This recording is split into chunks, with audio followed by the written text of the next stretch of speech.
Bonjour à tous, moi c'est Justine, j'ai 29 ans et j'ai une hépatite auto-immune. Alors aujourd'hui je vais faire une petite vidéo pour vous parler de la cortisone, aussi appelée corticoïde ou cortisol. Donc je vais vous dire un petit peu ce que c'est et la fonction qu'a la cortisone pour notre corps et je vais vous parler un petit peu plus en détail des effets secondaires. Donc la cortisone, c'est ce petit médicament que moi j'ai eu à prendre pendant 2 fois 6 mois, donc sur 2 périodes bien distinctes. Donc qu'est-ce que c'est que le cortisone? Donc à la base, c'est une hormone qui est produite par notre corps, par les glandes surrénales. Donc c'est fabriqué par notre corps de façon quotidienne avec un pic de production le matin quand on se lève. C'est fabriqué par les glandes surrénales, ces deux petites pyramides que l'on a au-dessus des reins. Donc c'est pour ça que ça s'appelle les glandes surrénales. Ils ont été chercher le nom très très très loin. Donc son rôle dans notre corps, c'est de réguler certaines des grandes fonctions de notre organisme, comme la transformation du sucre, ou aussi appelé glucose, et la résistance au stress, les effets sur les défenses immunitaires ou sur les inflammations. Donc pourquoi prendre de la cortisone? Donc c'est principalement utilisé pour des propriétés anti-allergiques et immunosuppressives, ainsi que dans certains cas inflammatoires. Et donc ça limite la prolifération de certaines cellules, comme les globules blancs. Donc en fait, le rôle de la cortisone dans notre corps, ça va être, enfin surtout quand on est obligé de prendre le médicament, ça va être de dire à notre corps, eh oh, t'arrêtes tes bêtises, là, ce que tu fais, c'est pas bien. Comme par exemple pour les allergies ou les maladies auto-immunes. Il faut savoir une petite chose sur la cortisone, c'est que comme notre corps en produit naturellement, lorsqu'on prend le médicament, les glandes surrénales arrêtent de fonctionner. Donc, si vous prenez ce médicament sur une période plus longue que 3 mois, il ne faudra pas stopper le médicament du jour au lendemain, puisqu'il faut laisser le temps à votre corps de comprendre que vous allez arrêter de prendre des corticoïdes et que donc il faut remettre la machine en route et lui dire qu'il recommence à produire de la cortisone. Et donc il nous est bien précisé dans la notice que ce médicament indispensable à votre santé est le plus souvent bien toléré lorsque l'on suit les recommandations et notamment le régime pauvre en sel, en sucre et riche en protéines. Donc il nous conseille ça. Pourquoi il nous conseille ça? Puisque en fait le régime pauvre en sel, c'est parce que en fait la cortisone retient le sel. Et le sel, qu'est-ce qu'il fait? Il retient l'eau. Et en fait, c'est pour ça qu'on peut avoir de la rétention d'eau. Et donc c'est pour ça qu'il faut éviter au maximum de prendre du sel quand on est sous corticothérapie. Le sucre, en fait, s'il faut réduire votre dose quotidienne de sucre, c'est parce que la cortisone peut provoquer du diabète. Donc c'est pas systématique, mais ça peut arriver. Et riche en protéines, puisque votre corps en aura besoin pendant cette période où vous serez sous cortisone. Donc, au niveau des effets secondaires, le premier effet secondaire, c'est la modification de certains résultats de vos analyses, sel, sucre, potassium, pouvant nécessiter un régime ou un traitement complémentaire. Normalement, quand vous êtes sous cortisone, vous avez forcément des prises de sang régulières à faire pour voir si tout ce que pourrait endommager la cortisone et au bon taux. Par exemple, moi, pendant toute la durée du traitement, j'avais du potassium et même après, j'avais du potassium en complément pour avoir la dose normale. Une apparition de bleu, une élévation de la tension artérielle, rétention d'eau et des sels pouvant entraîner une insuffisance cardiaque, des troubles de l'humeur, un ensemble de troubles appelés syndrome de Cushing, reconnaissable par une prise de poids, un gonflement et une rougeur du visage, un développement excessif des poils.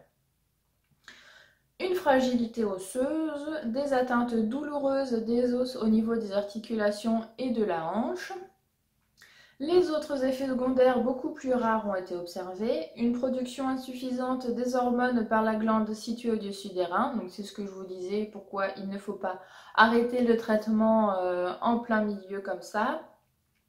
Un retard de croissance chez l'enfant, des troubles des règles, une faiblesse musculaire, une rupture des tendons, surtout si le médicament est associé à certains antibiotiques. Et c'est pas fini, ça continue. Des troubles digestifs, une fragilisation de la peau, une désorientation dans le temps, l'espace, confusion, convulsions, état dépressif à l'arrêt du traitement, des troubles de la vue pouvant entraîner la perte de la vue, une vision floue, certaines formes de glaucome et de cataracte. Des troubles endocriniens, une crise rénale, sclérodermique chez les patients souffrant déjà de sclérodermie, troubles cardiaques. Voilà tous les effets secondaires de la notice. Je vous ai passé les détails parce que voilà. Donc on voit qu'il y a quand même pas mal d'effets secondaires et moi je peux vous dire d'expérience qu'ils ne sont pas tous notés dans la notice. Donc je vous ai fait la liste moi des effets secondaires que j'ai eu avec la cortisone. Donc le premier effet secondaire que ça m'a fait, c'est que ça m'a donné une faim d'ogre, mais vraiment une faim d'ogre, tellement que manger devenait totalement une obsession. À peine un repas terminé que je pensais déjà au repas d'après, qu'est-ce que j'allais manger. Je faisais tout pour que les repas durent une éternité, parce qu'en fait j'avais envie de manger tout le temps, tout le temps, tout le temps, tout le temps. Et c'était vraiment horrible parce qu'on sait très bien que pendant un traitement à la cortisone, on peut prendre du poids et quand on a faim tout le temps, eh ben, c'est un petit peu compliqué à gérer ça. Ensuite, un goût de fer dans la bouche. Alors, je ne sais pas comment expliquer ce goût permanent que j'avais. J'ai pris de la cortisone pendant 2 périodes de 6 mois et à chaque fois, j'ai eu ce goût de fer dans la bouche qui rend tout ce qu'on mange vraiment pas terrible en fait. Donc je buvais de l'eau, j'avais ce goût de fer, je mangeais tout ce que je pouvais, enfin tout ce que je voulais, j'avais un goût de fer dans la bouche et c'est vraiment très désagréable parce que quand on mange des plats qu'habituellement on apprécie avec ce goût de fer dans la bouche, et ben c'est vraiment pas appréciable. De l'hyperactivité, voire même des insomnies. Alors ça quand même, ça a été vraiment assez spectaculaire puisque avant que je prenne la cortisone, j'étais dans un état de fatigue vraiment très extrême qui faisait que ma seule activité de la journée c'était de prendre une douche. Là, après avoir pris la cortisone, c'était l'effet totalement inverse. J'étais vraiment une pile électrique, rien ne pouvait m'arrêter. Il y a même une fois où je suis allée en boîte avec des amis, donc je les ai tous emmenés, on a fait la fermeture de la boîte, je les ai tous ramenés chez eux et après je suis rentrée chez moi, j'ai continué à faire la fête avec ma chienne, j'ai fait une nuit blanche et le lendemain j'étais au taquet, il n'y avait pas de problème.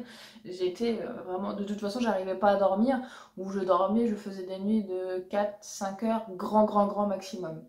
Donc, et pourtant je pétais le feu. Faut savoir aussi que la cortisone, elle a été utilisée par les cyclistes comme un dopant, puisque bah voilà, ça vous booste quoi. Alors les troubles de la vue, comme c'est marqué dans la notice, alors moi j'en ai eu. Faut savoir que à la base je suis myope, mais j'ai vraiment une toute petite myopie, donc c'était pas très dérangeant, sauf que là avec la cortisone ça l'a multiplié fois 1000, c'est-à-dire que j'étais tellement myope que j'y voyais pas à 1 mètre.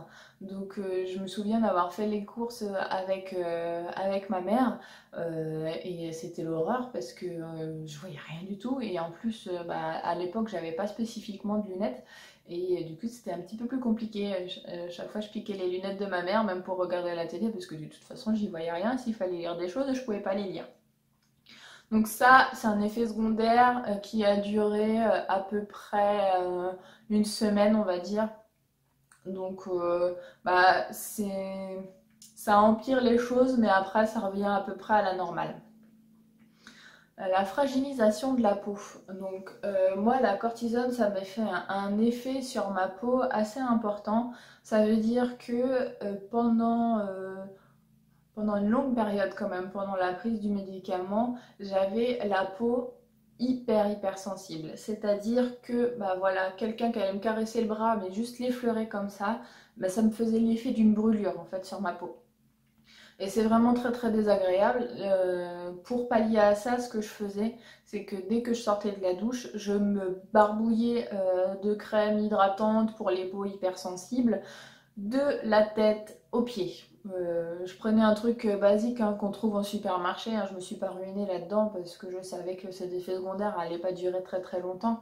Puis moi j'aime pas spécifiquement mettre de la crème sur la peau, mais maintenant j'ai pas trop le choix, puisque même maintenant, alors que j'ai arrêté mon traitement à la cortisone au mois de décembre dernier, là maintenant on est au mois de mai, j'ai toujours la peau qui est fragile, alors que avant de prendre de la cortisone, j'avais une peau qui était plus mixte, parfois à tendance grasse. Là, je suis sur une peau très sèche, voire sensible. Donc, ça a changé du tout au tout. Alors, l'absence de règles, donc j'ai pris la cortisone, comme je vous ai dit, sur 2 périodes de 6 mois. Et sur ces 2 périodes de 6 mois, j'avais pas du tout de règles. Ça peut être pratique hein, quand on n'aime pas avoir ses règles ou quand on a des règles douloureuses. Les bleus qui apparaissent, donc moi j'avais des bleus qui apparaissaient n'importe où sur le corps, pour qui, pourquoi, on sait pas. Et puis ils repartaient comme ils étaient venus, enfin comme un bleu normal s'en va. Les muscles atrophiés, donc ça, faut savoir que la cortisone ça fragilise énormément les muscles. Moi je le savais pas. Et la première fois que j'ai pris de la cortisone, peut-être 2-3 mois après, je sais plus pourquoi, j'ai voulu courir. Sauf que j'ai fait 3 pas et j'ai senti que mes jambes n'allaient pas me soutenir, donc du coup j'ai arrêté tout de suite. En fait, c'est parce que les muscles sont atrophiés à cause de la cortisone. Pareil, pour monter les marches 2 par 2, ça vous oubliez. Vous montez bien les marches une par une parce que sinon c'est pareil, c'est un risque de se casser la figure. Pour éviter ça, le mieux c'est si vous avez une activité physique habituellement, c'est de la continuer. euh, Puisque en fait tout pendant que vous prenez de la cortisone, et ben ça va continuer en fait. Et si vous reprenez pas une activité physique même après avoir arrêté, et ben vous allez avoir des problèmes au niveau musculaire. Moi, je me souviens qu'après avoir arrêté la cortisone la première fois, dès que je faisais une petite activité physique, comme un peu de marche, monter un étage ou des petites choses comme ça, j'avais mon cœur qui, pouf, qui s'emballait comme pas possible. Il montait à 180 comme ça. Et franchement, ça nous épuise énormément puisqu'on n'est pas habitué à ça. Donc le mieux pour pallier à ça, moi ce que je fais maintenant, c'est que je fais de la course à pied. C'est du cardio, comme ça remuscle le cœur et maintenant ça va beaucoup mieux. La rétention d'eau, donc comme je vous ai dit, la cortisone absorbe le sel et le sel absorbe l'eau, donc forcément, même si on prend très peu de sel, suivant les doses qui sont prescrites de cortisone, si on en prend sur de la longue durée, vous allez avoir forcément de la rétention d'eau. Enfin forcément, chaque cas est particulier, c'est pas obligatoire pour tout le monde, mais dans la majorité des cas, vous allez avoir la rétention d'eau. Moi ça a été mon cas, mais localisé sur ma tête. Donc voilà, vous voyez que j'ai quand même un visage qui est assez rond et que j'avais vraiment une tête de hamster. Donc je vous laisse faire la comparaison entre ma tête et le hamster. Vous pouvez voir que la ressemblance est flagrante.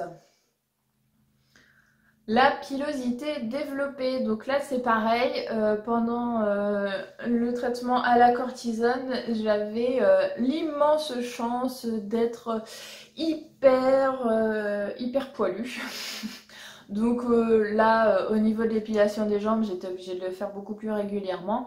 Et chose que je ne fais pas habituellement puisque j'ai pas de poils, vous pouvez remarquer que sur mon visage, que je n'ai pas spécifiquement des poils sur les joues ou du duvet ici. Et ben là, avec la cortisone, voilà, j'avais mes cheveux qui commençaient ici, là à peu près, et j'avais plein de gros duvets qui arrivaient là. J'avais plein de duvets sur les joues, dans le cou, et tout ça, c'était un truc de fou. J'étais, Ça me complexait énormément en plus. Donc ce que j'ai fait, c'est que bah, je me suis épilé le visage, hein. De toute façon, il n'y avait pas le choix. Et je me sentais quand même beaucoup mieux après. J'ai remarqué aussi une chose, c'est que vous pouvez le voir, j'ai les cheveux quand même assez longs. Et le point positif, c'est que la cortisone me les a fait pousser quand même un peu plus rapidement.